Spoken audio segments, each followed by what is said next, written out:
What's up guys, this is Jerry and welcome to Awkward Gaming's Is It Worth It series, a series where we try our best to analyze certain ultimate attacks and see if they're worth using in a serious PvP setting. And when I mean serious, I mean your opponent has just beaten you 3 times in a row and you need to enter tryhard mode to show him you mean business. Anyway, earlier this week Amir did an amazing analysis on Hit's pure progress, and keeping with the Hit theme, we are going to determine if Hit's ultimate time skip / Molotov is worth using. We're going to be asking 3 questions and see how well Hit's ultimate measures up to them. This question is really easy to answer. Time skip / Molotov takes 5 bars of ki, and if you didn't know, ultimate moves usually consume either 3 bars, 4 bars, 5 bars, or 3 bars to activate, and the rest of your ki to maintain it. Since time skip takes 5 bars, it kinda puts it on the more expensive side.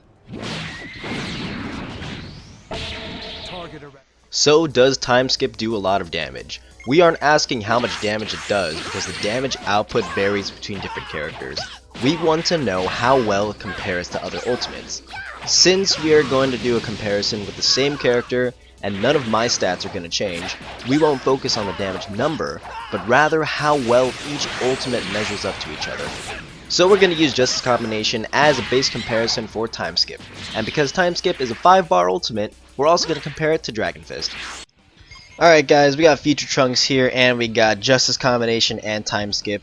Real fast, I just want to say it doesn't matter what your stats are. Even if your stats are 0, if you compare 2 moves together with the same character, your damage output or damage ratio or damage percentage, whatever, between the 2 moves is going to be about the same. So let's test out Justice Combination.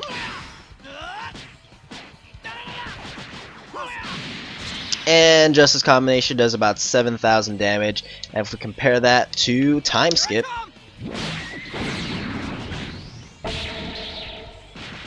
time skip only does about 4,000, a little over 4,000. If I were to put a number on this or a percentage, I'd say that Justice Combination, even though it's a 3-bar strike move, does about, I want to say 30% more damage than Justice Combination. But let's go back and check out Dragon Fist. We're back and we got Trunks here again, and we have our Dragon Fist attack. So let's do Dragon Fist first.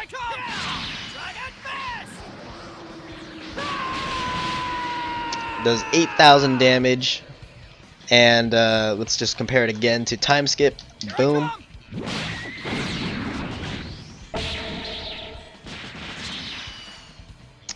As you can see there, Dragon Fist does about almost double, a little less than double than time skip, and they're both being 5-bar moves.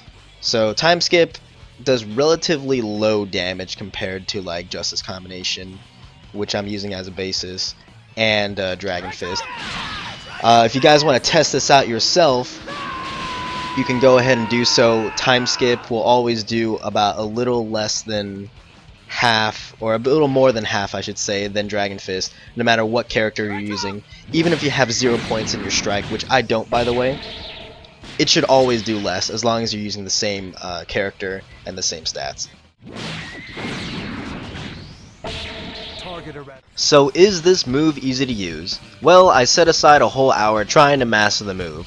Even though I'm limited to my own playstyle, there were a couple things I did notice. So the first thing I noticed is that the move has extremely short range. I should not be surprised by this, because in the description of the move, it says that it has extremely short range, but reading about it is always different than experiencing it.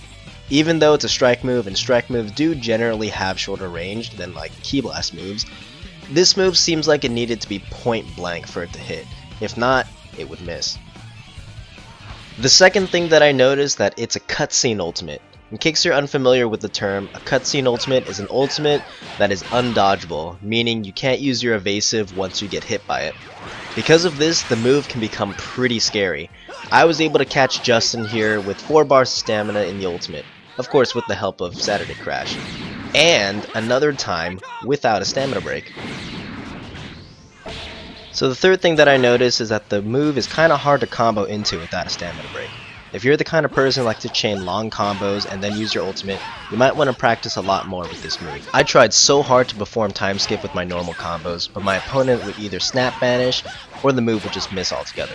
Of course, this is probably due to my own playstyle, and it might be different for you. I could practice the move more, change my playstyle just so I can get it right, but in all honesty, I'm not going to do that just for one move. I was, however, able to use Dragon Burn to stun my opponent in place and then use time skip. The only problem with this is I ended up using 3 stamina bars on top of the 5 key bars, which makes the move even more expensive. Plus, this strategy is really lame and really easy to counter with the right Super Soul. So my final thoughts on the move is that it has too many negatives. It costs a lot, 5 key bars, it does relatively low damage, and I personally find it a little hard to use. Now, all of that would be fixed if it did a lot of damage, but if you're taking a lot of time to master a move and it does very little damage, I'd find that a little disappointing. So what do you guys think? Do you think time skip is a great move for a serious PvP match, or do you think it's not? Let me know in the comments section below.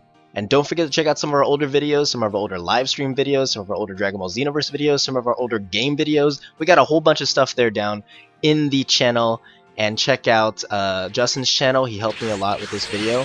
But until then, I'll see you guys next time. Oh, and by the way, if you want me to review another move, let me know in the comments below. But again, I'll see you guys next time.